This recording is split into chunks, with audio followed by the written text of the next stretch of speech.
কান্নাকাটির পর্ব শেষ হলে যে ভদ্রমহিলা আমাদেরকে পার্ক থেকে নিয়ে এসেছেন উনি বেলাকে সোফায় বসিয়ে দিয়ে বললেন, প্রায় 15-16 দিন আগে রাবেয়া আমাকে তোর কথা বলছে।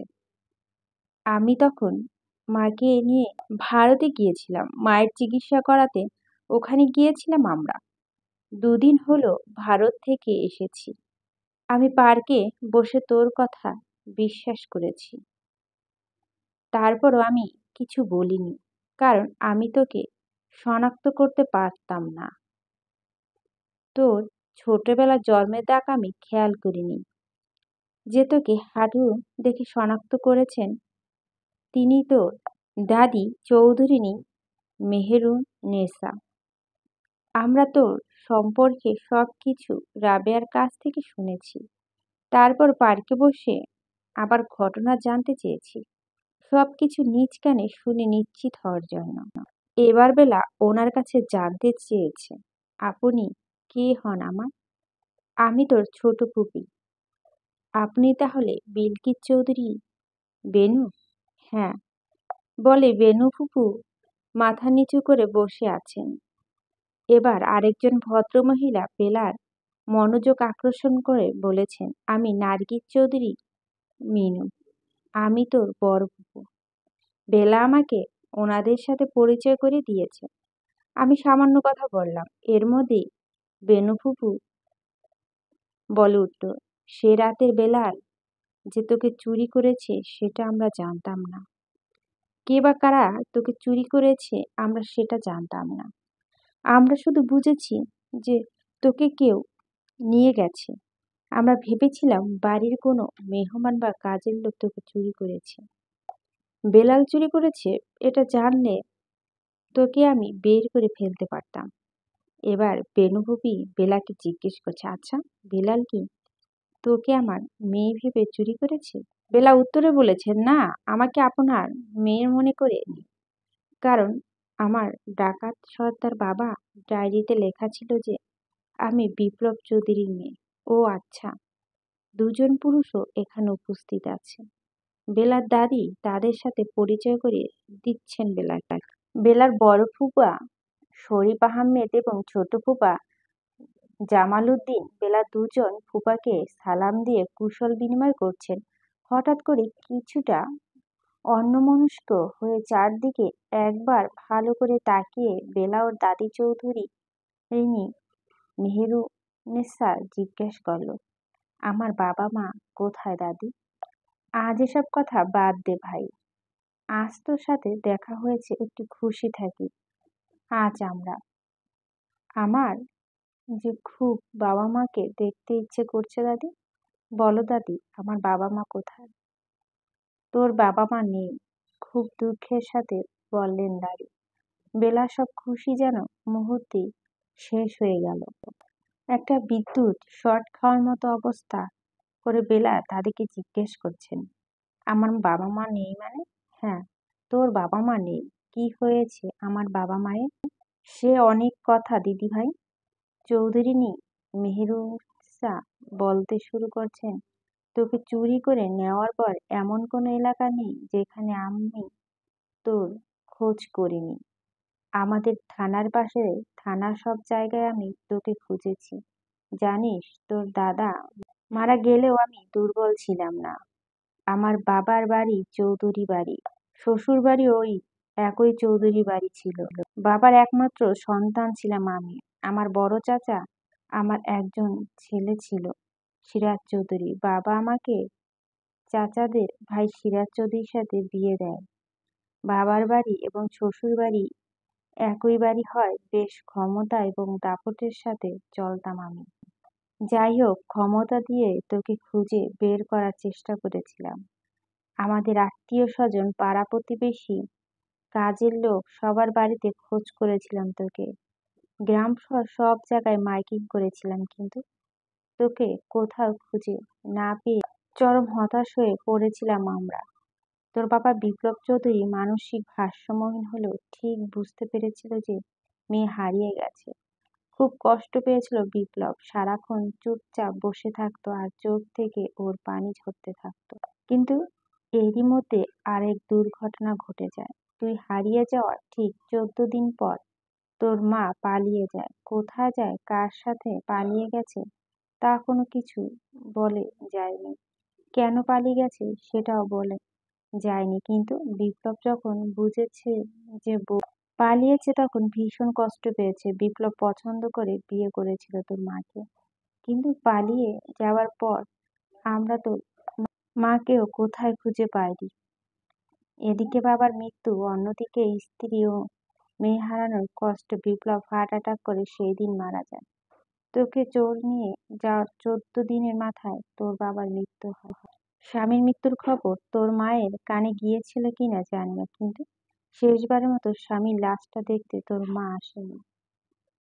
জানি না তোর মা বেঁচে। থাক দাদি, আমি আর আমার মায়ের কথা শুনতে চাই না। তার চেহারা আমার আর দেখার ইচ্ছে করে না। তুমি আমার বাবার কথা বলো দাদি। তখন যে বলছিলে আমার বাবা পছন্দ করে বিয়ে করেছিল, কিন্তু মানসিক ভারসাম্যহীন হয়ে আমার বাবা পছন্দ করে বিয়ে করলো কিভাবে দাদি?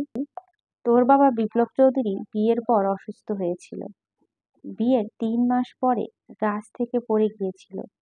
বোটানি থেকে মাস্টার্স করেছিল বিপ্লব। ফরেস্ট অফিসার হিসেবে চাকরি করত। ছোটবেলা থেকে অদ্ভুত কিছু শখ ছিল ওর। রাম ছাগল পালতো, রাজহাঁস পালতো, কবুতর পালতো এবং মাঝে মাঝে পাখির বাসা বানিয়ে গাছে রেখে দিত।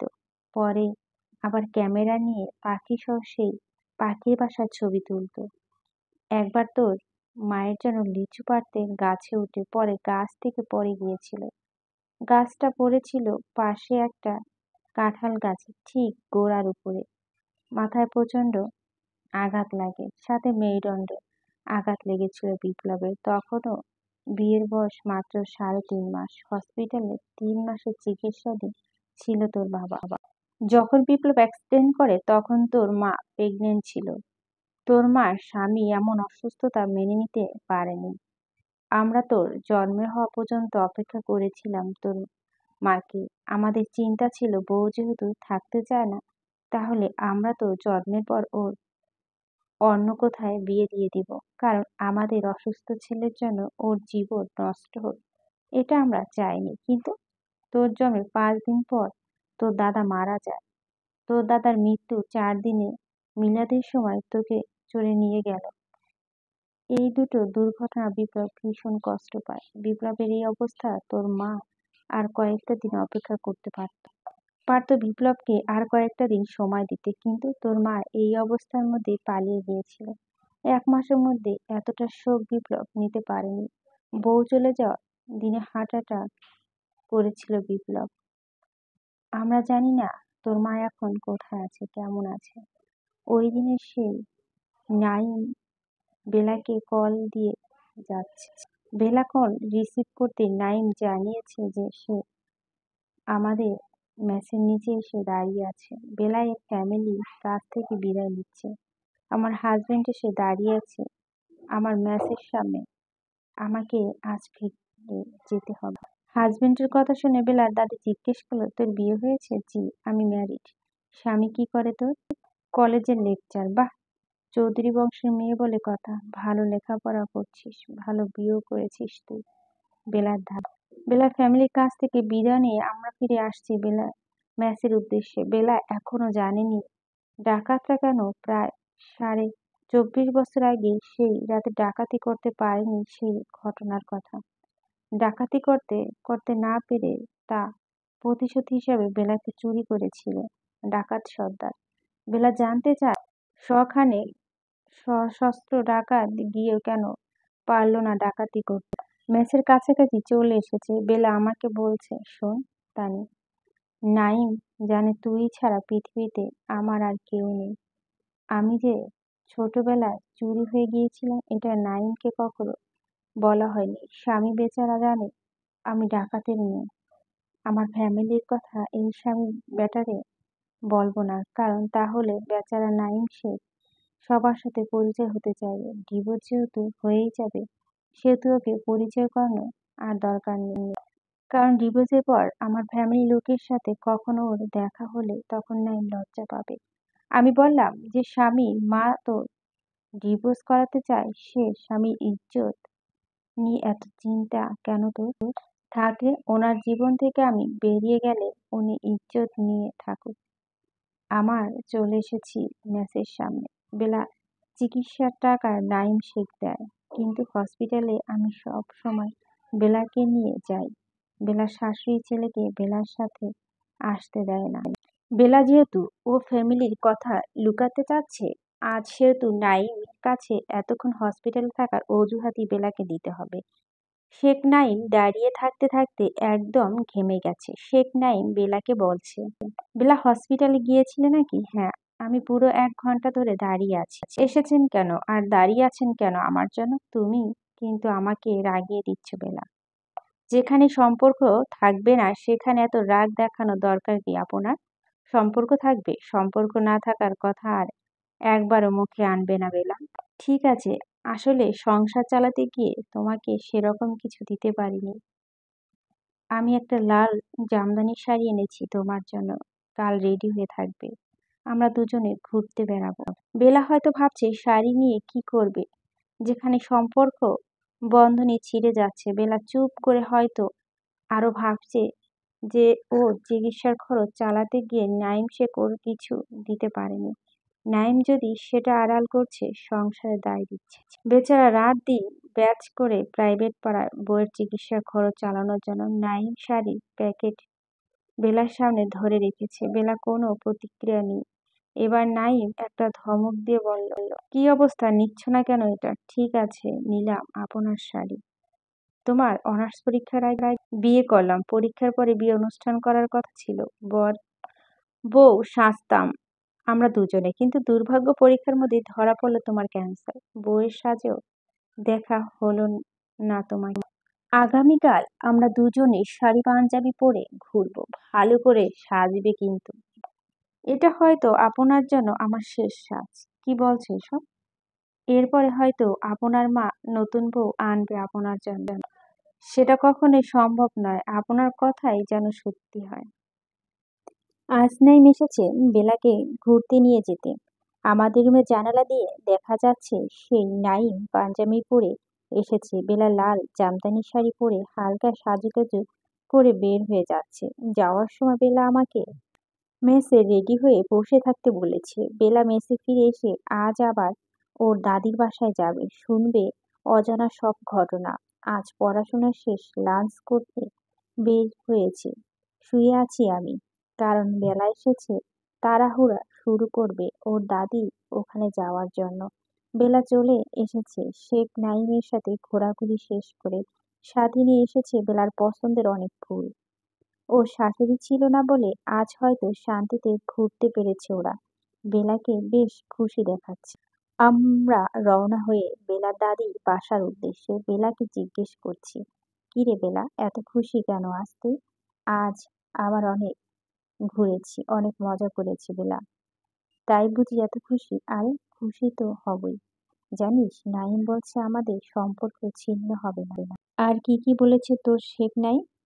অনেক কিছু বলেছে, শোন তাহলে। আপনি যে লাল শাড়ি পরে দিয়ে আমাকে ঘুরতে নিয়ে এলেন, আপনার মা শুনলে তো হার্ট অ্যাটাক করবে। করুক, আর ভালো লাগে না এসব। আসলে মায়ের সাথে আমি এতটাই ঋণী যে কিছু বলতেও পারি না। সবার সবার মায়ের কাছে ঋণী থাকে। তা ঠিক, তবে আমার মনে হয় আপনার মা আমাদের এই সম্পর্কটা হয়তো নষ্ট করিয়ে ছাড়বে। আমার অনেক ভয় হয়, সম্পর্ক ছিন্ন হওয়ার ভয় বেলা। সম্পর্ক ছিন্ন হবে না। যদি তোমার সাথে সম্পর্ক ছিন্ন করতে হয়, তবে আমি মায়ের সাথে সম্পর্ক ছিন্ন করব। তাই নাকি? অবশ্যই। তবে আমার ভয় হয়, সবকিছু হারানোর ভয়। আমাকে হারানোর ভয় পাচ্ছেন নাকি মাকে হারানোর? বাদ দাও তো এসব কথা। ঘুরতে এসে দুঃখের কথা বলে মন খারাপ করতে চাই না। ঠিক আছে, চলো আজ ফুলের রাজ্যে ঘুরবো। আমারও ফুল বাগানে ঘুরতে ভালো লাগে। আজ তোমাকে ফুলপুরি সাজিয়ে দেবে। বেলা আমায় বলছে, তানি। পরে আমার সিএনজি অটো নিয়ে ফুল বাগানে ঘুরতে গিয়েছিলাম, দুজনে অনেক ছবি তুলছি। নাইম আমার পছন্দের অনেক ফুল কিনে দিয়েছে। তারপর ফুল দিয়ে সাজার পর নাইম আমাকে বলেছে, এক সমুদ্র ভালোবাসা রেখেছি আমার এই ফুলপরির জন্য। সমুদ্র কিন্তু ফুলপরি থাকে না জনাব। ঠিক আছে, জলপরি হয়ে থেকো আমার হৃদয়ের সাগরে। যে হৃদয় সাগরে যদি ভাটা পড়ে তবে জলপরি থাকতে পারবে না, ভাটা পড়বে না। এত বিশ্বাস? বেলাভূমি করে আমার হৃদয় সাগরে রেখে দিব এই বেলা। মায়ের কারণে আপনার হৃদয় সাগরে বেলাভূমি কিন্তু মরুভূমি হয়ে যেতে পারে। হবে না। আর যদি মরুভূমি হয়ে যায় তবে সেই মরু হৃদয় নিয়ে আমি থাকবো সারা জীবন। আমরা চলে এসেছি, বেলা দাদি এখানে। বেনু ফুপু আর বেলার দাদি একসাথে থাকে। শুনেছি বেলা বড় ফুপি নার্গিস চৌধুরী মিনু অন্য বাসায় থাকেন। পার্কে যে রাবেয়া আন্টি, রাহার আম্মু আমাদেরকে বেলা ফ্যামিলি খোঁজ দিয়েছেন। উনি হচ্ছেন বেনু ফুপি একমাত্র ননদ। বেলার দাদি ও রেনু ফুপু চলে এসেছে আমাদের কাছে। দাদি বেলাকে বলছেন, আরে শাড়ি পরে এসেছিস যে, খুব সুন্দর দেখাচ্ছে তোকে। শাড়িটা তো খুব সুন্দর, কিন্তু এত সুন্দর শাড়ির সাথে এসব নকল গহনা পরছিস কেন? নাচ জামাই সোনা গয়না কিছু দেয়নি বুঝি? আসলে দাদি, আমার হাজবেন্ড তো শিক্ষিত মানুষ, খুব বেশি টাকা পয়সা নেই ওনার। বেতন পেয়ে আর প্রাইভেট পড়িয়ে যা ইনকাম করে সব আমার ক্যান্সারের চিকিৎসার পিছনে খরচ হয়ে যায়। এবার রেনু ফুপি বলল, এখন থেকে চিকিৎসার খরচ আমরা চালাবো, জামাইকে আর কষ্ট করতে দিব না। আমাদের এই একজন মেয়ে তুই, যত খরচ হোক আমরা তোকে বাঁচিয়ে রাখবো ইনশাল্লাহ। আর মেয়ে নেই এই ফ্যামিলিতে। বেলার দাদি বলছেন, তোর বড় ফুপি নার্গিস চৌধুরী মিনু একজনই ছেলে, আর কোনো ছেলে মেয়ে নেই মিনুর। আর তোর এই ছোট ফুপু রেনু নিঃসন্তান। এর মধ্যে রেনু ফুপি বলে উঠল, আমি নিঃসন্তান না মা। বেলার মা হিসেবে আমার নামই বেলাকে শিখিয়ে রেখে গেছে বেলাল। বেলার সব পেপারসে বাবা মায়ের হিসেবে আমার আর বেলালের নাম আছে। এই ঘটনা জানার পর থেকে আমি আর আমাকে নিঃসন্তান ভাবি না। বেলাল এখন আমার সন্তান। চৌধুরানী মেহের হোসেন বলেছেন, বেলা চল আমার রুমে, তোকে কিছু সোনার গহনা পরিয়ে দেব। আমার সব গহনাই এখন থেকে তোর। গহনা দরকার নেই দাদি, আমি ঘটনা শুনতে এসেছি। আমার ডাকাত সর্দার বাবা সে রাতে ডাকাতি করতে না পারার কাহিনী জানতে চাই।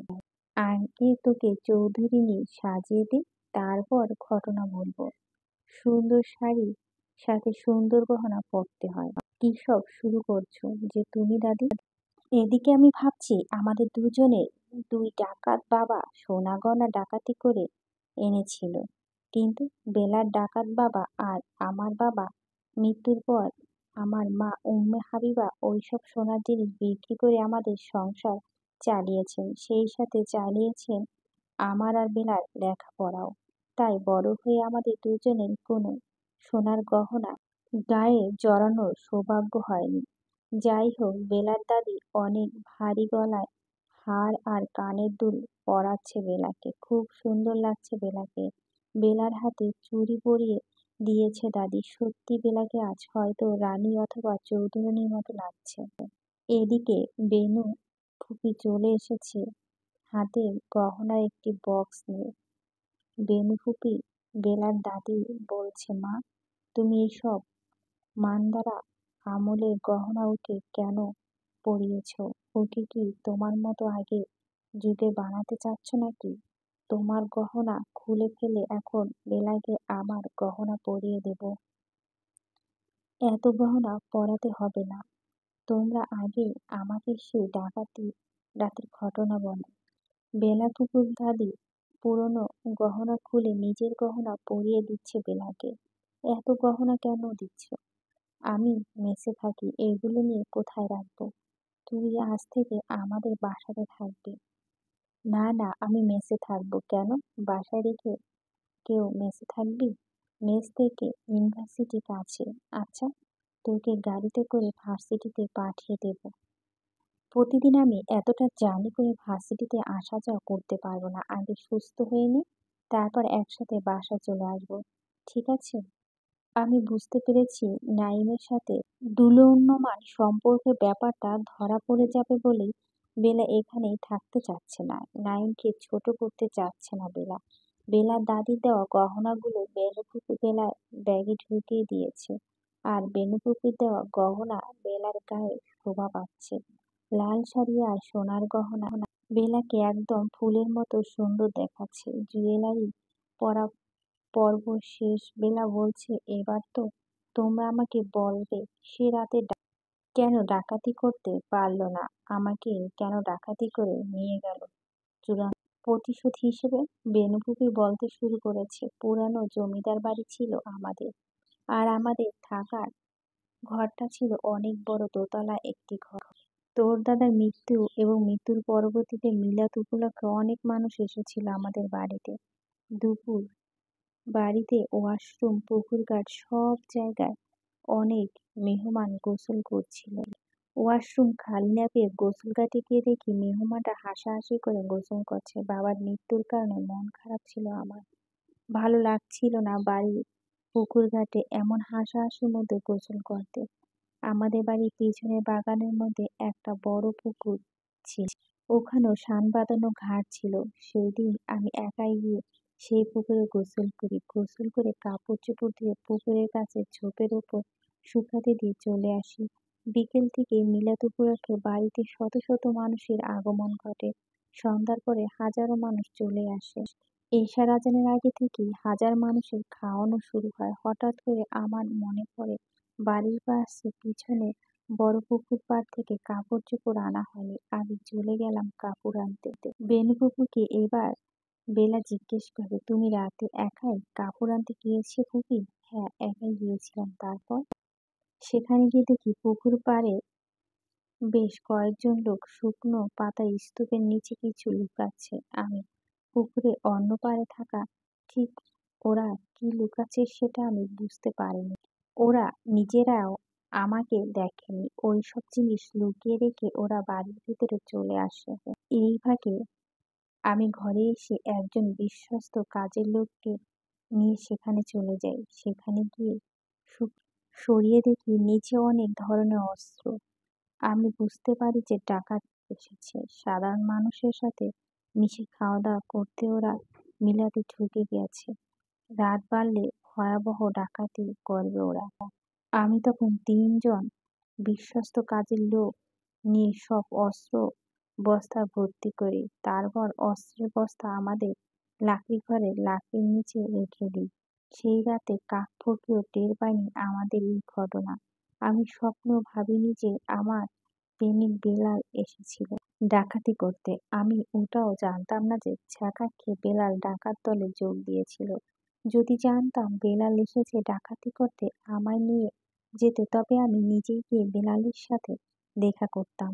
প্রেম করে কষ্ট দেওয়ার জন্য অপেক্ষা চাইছিলাম, প্রতিশোধ না নেওয়ার জন্য অনুরোধ করছিলাম, প্রয়োজনে চলে যেতে বেলালের সাথে। তবুও চৌধুরী বাড়ি কারো ক্ষতি হতে দিতাম না। বেনুপুকুকে সান্ত্বনা দিচ্ছে বেলা, যা হয়েছে সেটা নিয়ে এখন কেঁদো না। বেলা নিজেও কাঁদছে। বেনুপুকু আবারও কথা বলতে শুরু করে দিল। বোরকা পরে থাকায় হয়তো হাজার মানুষের ভিড়ে বেলাল আমাকে খুঁজে পায়নি। তোর ফুফা ধার্মিক বলে বিয়ের পর বোরকা পরা শুরু করেছিলাম আমি। তাই হয়তো বেলাল আমাকে খুঁজে বের করতে পারেনি। আমিও বেলালকে দেখিনি। যদি জানতাম ডাকাতি করতে না পেরে আমাকে উঠিয়ে নিয়ে না পেরে প্রতিশোধ হিসাবে বেলাল তোকে নিয়ে যাবে, তবে আমি গিয়ে বলতাম, প্রেম করে তোমাকে কষ্ট আমি দিয়েছি, তোমার সাথে পালিয়ে যাওয়া ওয়াদা আমি দিয়েছিলাম, দোষ আমি করেছি। অন্য কাউকে কেন কষ্ট দেবে? নিষ্পাপ শিশু আমার জন্য কেন কষ্ট পাবে? তুমি আমাকে নিয়ে যাও। পালিয়ে যেতাম আমি বেলালের সাথে। এদিকে বেলাল দাদি, ফুপু সবাই আজ কাঁদছে।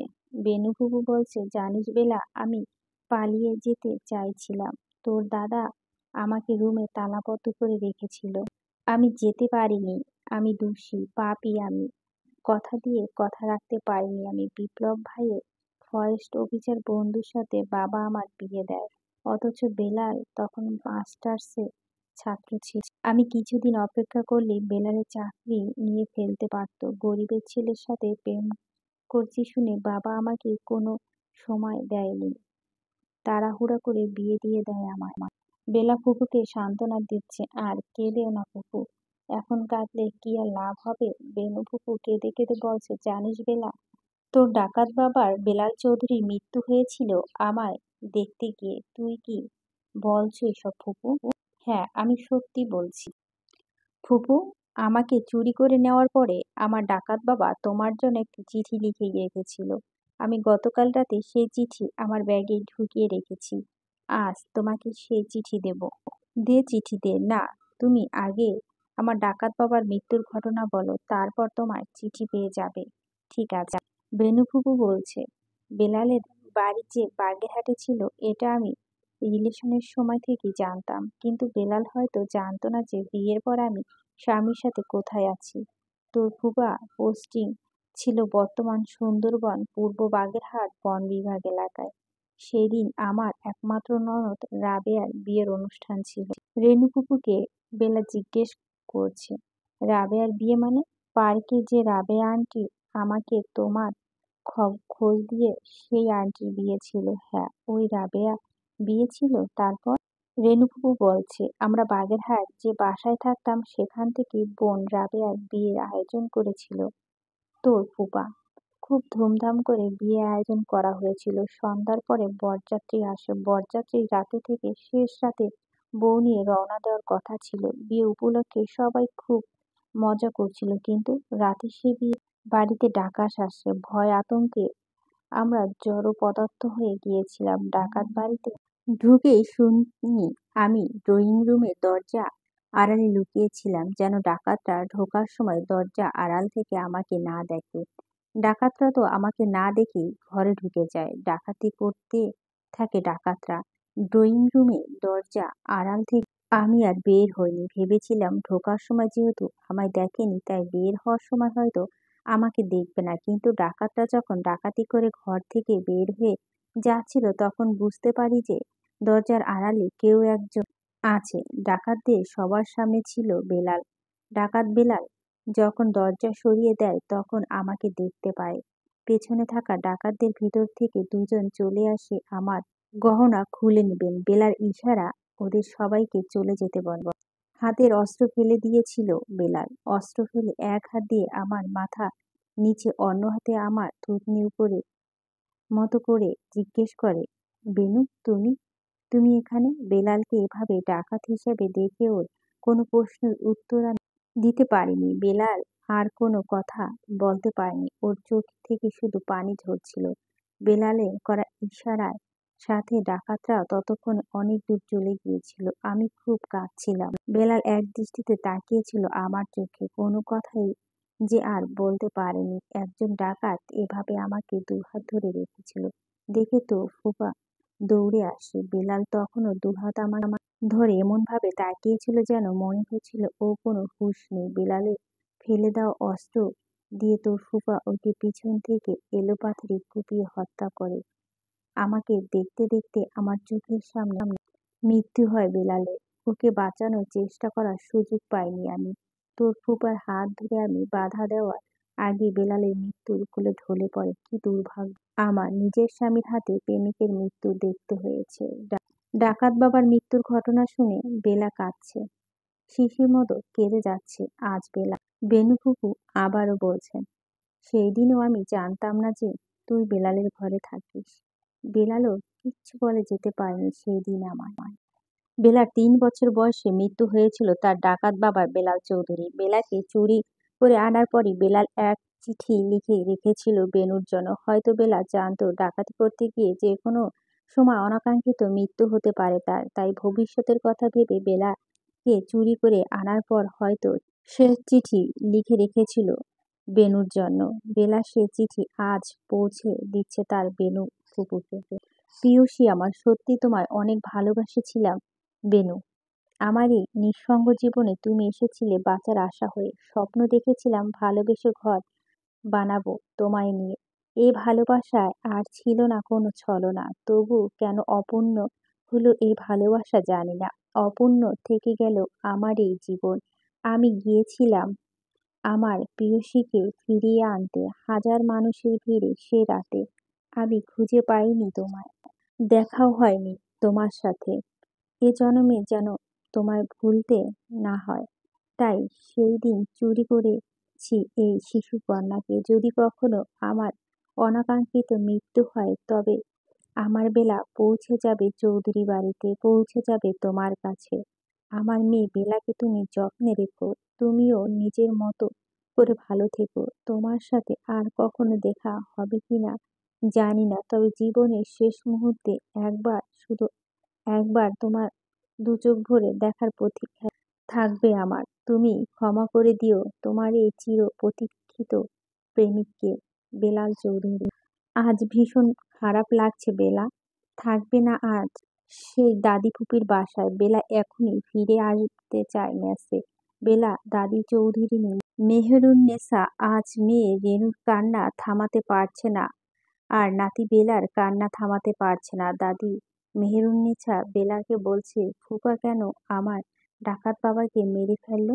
তো ডাকাত বাবাও ডাকাতি করতে গিয়ে হয়তো মানুষ খুন করেছে, তার জন্য ফুপা তাকে হত্যা করেছে। ডাকাতের জন্য তোর এত মায়া? সে তো চুরি করে নিয়েছে তোকে। চুরি করলেও সে আমাকে ফেলে দেয়নি, সে আমার যত্ন করে রেখেছে। বেলা দুঃখে কষ্টে ফিরে আসছে মেসে। আজ আর কিচ্ছু ভালো লাগছে না বেলা। বেলা আমায় বলছে, তানি ফুপাকে কোনোদিন আমার পছন্দ হবে না। ফুপা তো একটু জিজ্ঞেস করতে পারতো যে ডাকাতটা এভাবে তার বউকে কেন ধরেছে, মেরে ফেললো কেন ফুপা তাকে। আমি বললাম, দেখ বেলা, আমরা ডাকাতের মেয়ে তো, তাই ডাকাতের জন্য আমাদের খারাপ লাগবে, কিন্তু সাধারণ মানুষ তো ডাকাত দেখলে পিটিয়ে মারবে। আমার বাবা তো ডাকাতি করতে গিয়ে নিজেই খুন হয়েছে। একদিকে শেখ নাঈম ফোন দিচ্ছে বেলাকে। বেলা ফোন রিসিভ করতে শেখ নাঈম বলছে, কাল সকালে তো মা বাসায় চলে আসবে, তখন সব কিছুতেই আবার পাহারা বসাবে মা। চলো এই সন্ধ্যায় আমরা আরেকবার দেখা করি। না, আমি দেখা করব না বেলা। কেন?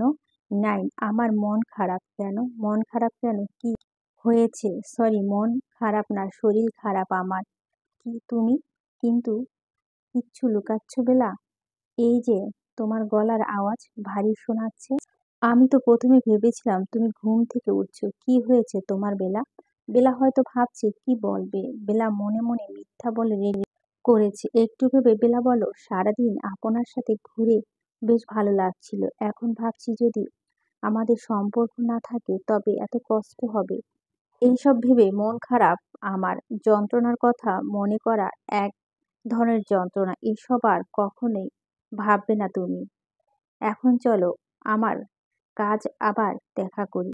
বেলা আমার দিকে তাকাচ্ছে, হয়তো বুঝতে পারছে কি না করবে অথবা কি বলবে। আমি ইশারা দিলাম দেখা করতে রাজি হওয়ার জন্য। তাহলে মন ভালো হয়ে যাবে বেলা। বেলাও রাজি হয়ে শেখ নাঈমকে বলল, ঠিক আছে, আসুন দেখা করতে।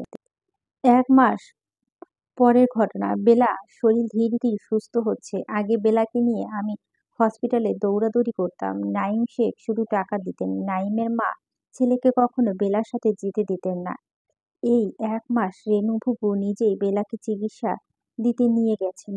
টাকাও রেনু ফুপু দিয়েছেন। শেখ নাঈম যদিও টাকা নিয়ে এসেছিলেন, কিন্তু বেলা বলছিলেন এ মাসে নতুন করে টাকা লাগবে না, আগের মাসে টাকা দিয়ে হয়ে যাবে। বেলা ফিরিয়ে দিয়েছিল নাঈমের টাকা। শেখ নাঈম বলেছে বেলা সুস্থ হলে এই টাকা দিয়ে ঘুরতে নিয়ে যাবে। কত স্বপ্ন দেখছে বেচারা অসুস্থ স্ত্রীকে নিয়ে। ফোন বেজে যাচ্ছে বেলার।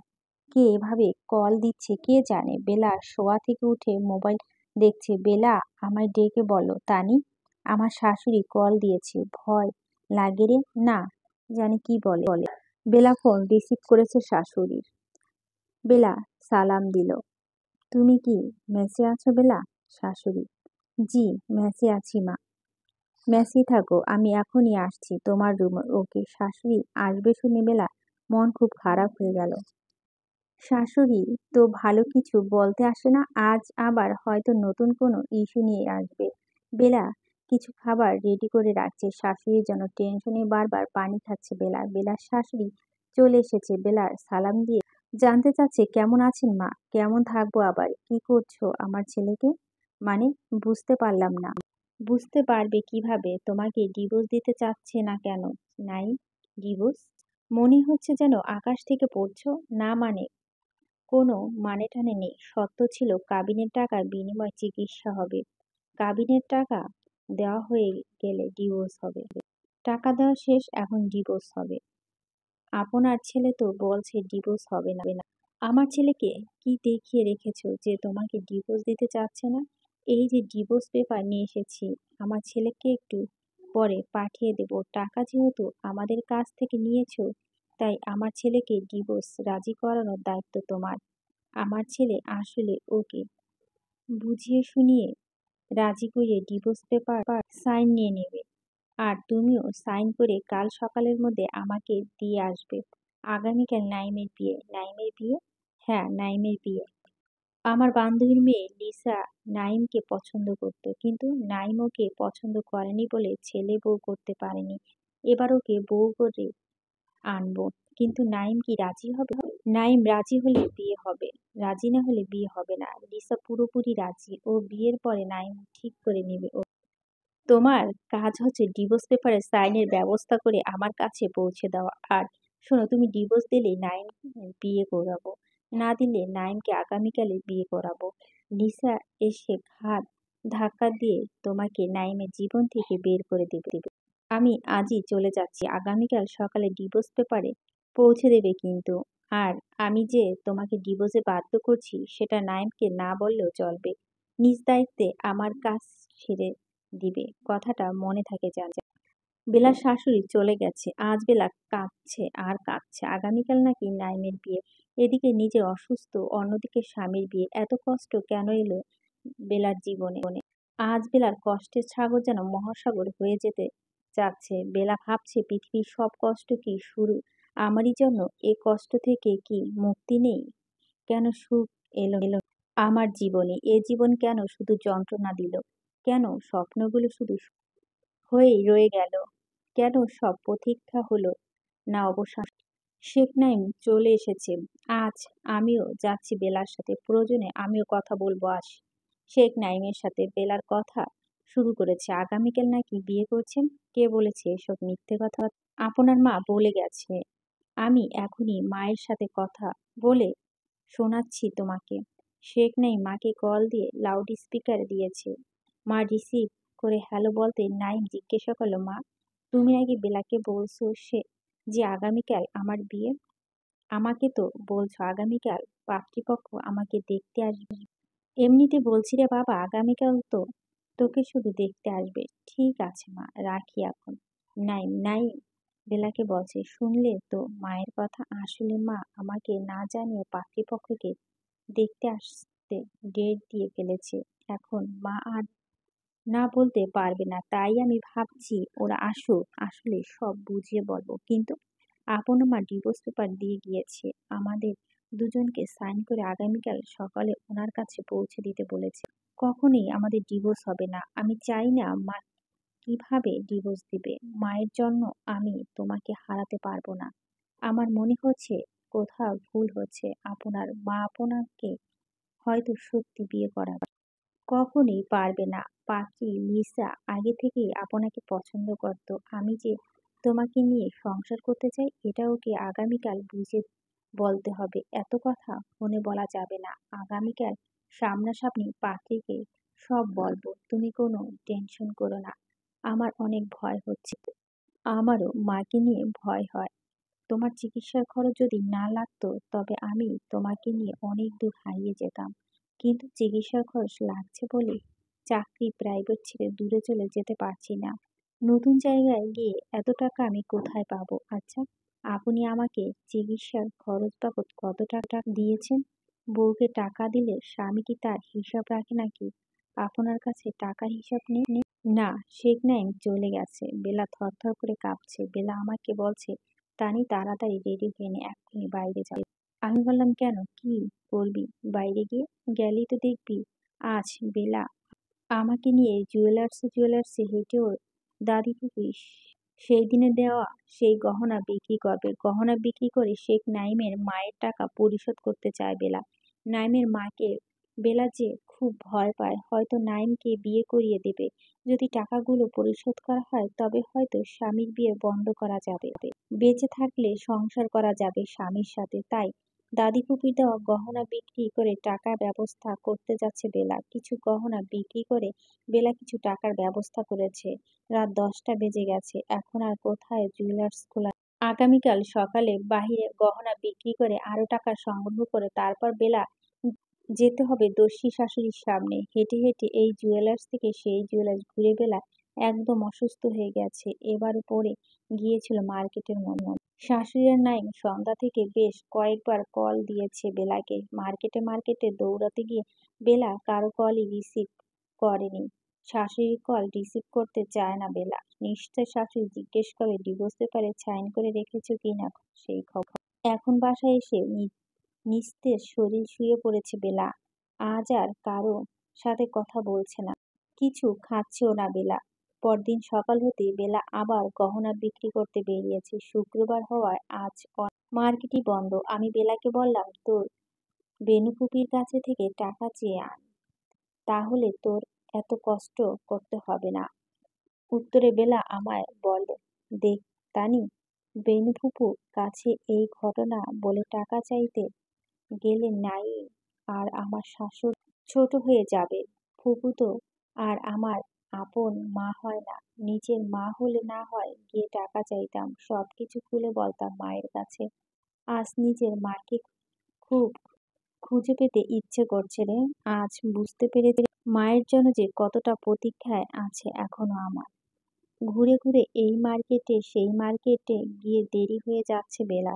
কোনো কোনো জুয়েলার্স আবার সোনার গহনা কিনতেও চায় না। গহনা বিক্রি করে ফিরতে ফিরতে অনেক দেরি হয়ে গেছে। কিছু না খেয়ে আমাকে নিয়ে বেলা রওনা হয়েছে নাইমের বাসায়। হয়তো কিছুক্ষণ পরই ওর স্বামী বিয়ে হয়ে যাবে। ক্যান্সার আক্রান্ত বেলা পাগলের মতো টেনশন করছে আজ, শুধু ঘেমে যাচ্ছে আর ছটফট করছে। নাইমের বাসা আসতে আসতে একদম বিকেল হয়ে গেছে আমাদের। আমরা যতদূর জানি মা ছাড়া দুনিয়াতে শেখ নাইম আর কেউ নেই। মা আর ছেলে মিলেই তাদের পৃথিবী। কিন্তু এ কি, এ বাসায় এত মানুষ কেন? নাইম আর তার মাকে চেনেছি, আর কাউকে তো চেনা যাচ্ছে না। তবে কি এই 12-13 জন লোক কনেপক্ষে মনে হচ্ছে ছোটখাটো বিয়ের আয়োজন হচ্ছে। এদিকে বেলাকে দেখতে নাইম বলল, তুমি এসে ভালোই করেছো বেলা। বেলা হাঁপাতে হাঁপাতে শাশুড়ি আর স্বামীকে বলছে, আপনাদের সাথে আমার একটু কথা আছে। চলো, আমারও কথা আছে তোমার সাথে। এক পা এখান থেকে তুই এগোবি না। ওর সাথে তোর এখন কিসের কথা? মা বলছে নাইম ওই ডাইনি ডিভোর্স পেপার এনেছে। শাশুড়ি বেলাকে বলছে, আমি একটু কথা বলতে চাই আপনাদের দুজনের সাথে। কাঁদো কাঁদো কণ্ঠে বলছে বেলা, তোর সাথে কোনো কথা নেই আমার। ডিভোর্স পেপার নিয়ে তো সকলেই তোকে আসতে বলেছি। কেন এসেছিস এই বিয়ের মধ্যে? বিয়ে মানে? কিসের বিয়ে? না, তোর বিয়ে। এই এখনই বিয়ে হবে। কাজী সাহেবের সাথে সামনের দোকানে এসে বসে থাকতে বলেছি, এখন আসবে উনি। কি সব বলছো তুমি মা? আমার বউ থাকতে আমি কেন আবার বিয়ে করব? বেলাকে শর্ত দেওয়া হয়েছিল চিকিৎসার টাকা দিব, বিনিময়ে ওকে ডিভোর্স দেওয়া হবে। সব টাকা দেওয়া হয়ে গেছে কাবিনের। এখন তুই আমার পছন্দে বিয়ে করবি। আমার বউকে আমি যত খুশি টাকা দেব। বেলাকে দেওয়া টাকার হিসেব তোমাকে কে করতে বলেছে মা? কাবিনের টাকা 10 গুণ বেলাকে দিয়ে দিলেও আমি অন্য কাউকে বিয়ে করব না। বেলা আমার বউ আছে, বেলাই বউ থাকবি। তোকে আমি কতটা কষ্ট করে মানুষ করেছি সেটা ভুলে যাস না নাই। এই একটা ছোটলোকের মেয়ের জন্য তুই আমার অবাধ্য হচ্ছিস। বাপ মা নেই ঠিক মতো, বংশ পরিচয় নেই, আত্মীয় স্বজনের কোনো খবর নেই। এমন একটা বাজে মেয়ের জন্য তুই আমাকে ছোট করতে চাচ্ছিস? কাজী সাহেব চলে এসেছে। প্রচন্ড ঝগড়া হচ্ছে নাইম আর মায়ের সাথে। নাইমের মা বিলাইকে বলছে, অভাগী, তোকে বলছি ডিভোর্স পেপার নিয়ে আসতে। কেন এসেছিস তুই এখানে? ডিভোর্স পেপার আনিসনি কেন? কোন দুঃখে এসেছিস এখানে পোড়ামুখী? আমার চিকিৎসা আপনার ছেলে যে টাকা খরচ করেছে সে টাকা ফেরত দিতে এসেছি। তার উপর আপনার ছেলেকে আবার বিয়ে দিই। বেলা কথা শেষ করতে দেয়নি। এত বড়লোক তুই? কত টাকা আছে তোর কাছে ডাইনি? এই নি টাকা। আপনার টাকা আমি নিয়ে এসেছি, প্রয়োজনে আরো টাকা দেব, তবুও নাইমকে বিয়ে দেবেন না। কেঁদে কেঁদে বলছে বেলা। এত টাকা তুমি কোথায় পেয়েছো বেলা? আমার সব কথা আপনাদের বলা হয়নি। আমি আসলেই এক জমিদার ঘরে। বেলাকে শেষ করতে দেয়নি শাশুড়ি। তুই জমিদার ঘরের মেয়ে দাবি করতে চাচ্ছিস নাকি নিজেকে? বাহ, বেশ বুদ্ধি তো তোর। আমি খুব ভালো করে জানি এই টাকা তুই চুরি করেছিস। তোর চোরা টাকা নিয়ে তুই বের হয়ে যা এক্ষুনি। টাকাগুলো বেলার গায়ে ছুঁড়ে মেরে আমিও চলে যাব বেলাকে সাথে নিয়ে। নাইম উঠে দাঁড়িয়েছে। বিয়ে না করে তুই যদি আজ এখান থেকে এক পা নড়ার চেষ্টা করিস তবে খোদার কসম তুই আমার মরা মুখ দেখবি। মায়ের মৃত্যু হুমকিতে বসে গিয়েছেন শেখ নাইম। ওই দিকে ফ্লোরে দুপা ছড়িয়ে শিশুর মতো কেঁদে যাচ্ছে বেলা। আজই হয়তো স্বামী বিয়ে করে ফেলবে। স্বামীর সাথে সংসার করার প্রতীক্ষা হয়তো প্রতীক্ষাই হয়ে থাকবে। আমি ভাবছি কতটা নির্লজ্জ এই লিসা মেয়েটা। চোখের সামনে বেলাকে দেখে একটুও খারাপ লাগছে না ওর। কাজী সাহেব বিয়ে পড়ানো শুরু করেছেন।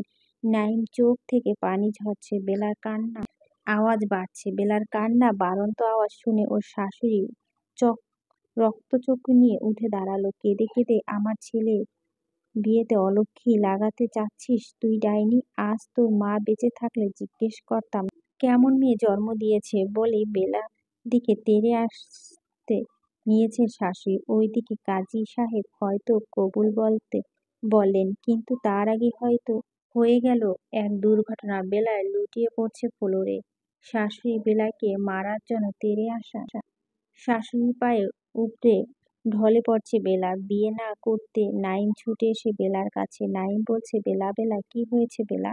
নাইমের হাত ধরে বেলা বলছে, মায়ের সাথে দেখা হলো না আমার।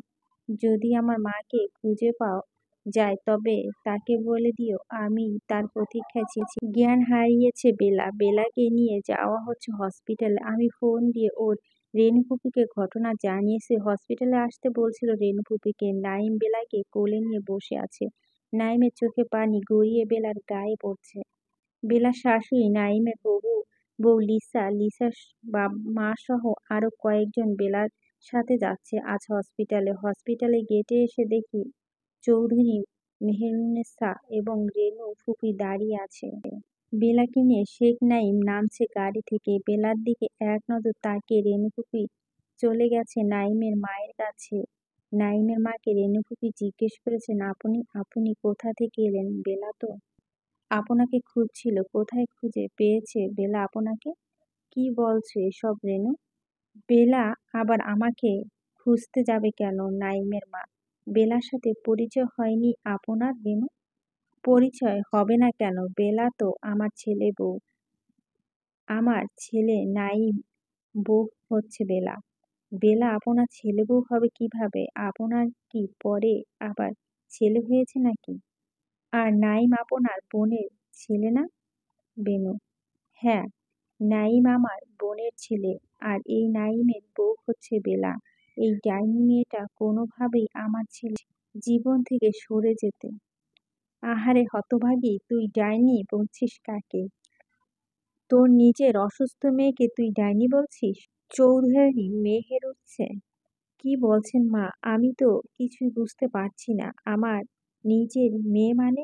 নাইমের মা, হ্যাঁ ভাবি, বেলা আপনার আর বিপ্লব ভাইয়ের মেয়ে। সে 9 দিন বয়সে চুরি হয়ে যাওয়া আপনার মেয়ে হচ্ছে এই বেলা। কি বলছিস, কি বলছিস বেনু?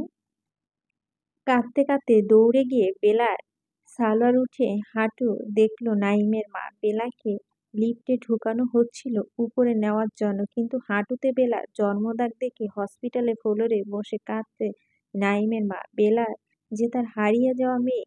মায়ের কান্না দেখে অবাক হচ্ছে আজ নাইম। সবই শুনছে এতক্ষণে নাইম। বেলা যে তারই চুরি হয়ে যাওয়া খালাতো বোন। আকাশ বাতাস ভারী হয়ে যাচ্ছে নাইমের মায়ের কান্নায়। নাইমের মা কেঁদে যাচ্ছে। গগন বি দাঁড়ি আওয়াজ হচ্ছে সে কান্নায়, কত যে হাহাকার সে কান্নার আওয়াজ। শ্বশুরবাড়ি থেকে পালিয়ে এসেছিল মেয়েকে খুঁজতে, কিন্তু আসার পর শুনেছিল আমার স্বামী মারা গিয়েছে। লজ্জায় আর শ্বশুরবাড়ি যায়নি। এক বোন ছাড়া পৃথিবীতে আর কেউ ছিল না আমার। মেয়েকে খুঁজতে গিয়ে ফিরে এসে মাঝে মাঝে বোনের বাড়িতে থাকতাম। এরপর বোন দুলাভাই ঘুরতে গিয়ে মারা যান নৌকাডুবিতে। 4 বছরের ঘুমন্ত শিশু সন্তান নাইমকে আবার কাছে রেখে গিয়েছিল। বাবা মা হারিয়ে নাইম আমাকে মা বলে ডাকতো। নিজের ভুলে স্বামীর মৃত্যু হয়েছে, ওইদিকে মেয়েকে খুঁজে পাচ্ছি না। বোন দুলাভাইকে হারিয়ে ফেলেছি। শোকে দুঃখে আমি পাথর হয়ে গিয়েছি। প্রতি বছর বিভিন্ন জায়গায় বিভিন্ন মাজারে গিয়ে মেয়েকে ফিরিয়ে পাওয়ার জন্য আল্লাহর কাছে প্রার্থনা করব। এই সেই দিন চট্টগ্রামে গিয়ে মাজারে মাজারে ঘুরে মেয়েকে ফিরে পাওয়ার জন্য আল্লাহর কাছে প্রার্থনা করেছি। ভেবেছিলাম নাইমের জন্য সুস্থ বউ এনে তাকে সংসারের দায়িত্ব দিয়ে আমি পুরোপুরি মেয়েকে খুঁজতে বের হয়ে যাব, কিন্তু এত কাছে থেকেও আমি মেয়েকে চিনলাম না। আমি জানতাম বেলার বাবার নাম বেলাল চৌধুরী, তার ঠিকানা বাগেরহাট। কি করে চিনবো আমি মেয়েকে? ভালো করে একটু কথা বলা হলো না মেয়ের সাথে, একটু একটু আদর করা হলো না। এত কষ্ট কেন দিলাম আমি মেয়েকে?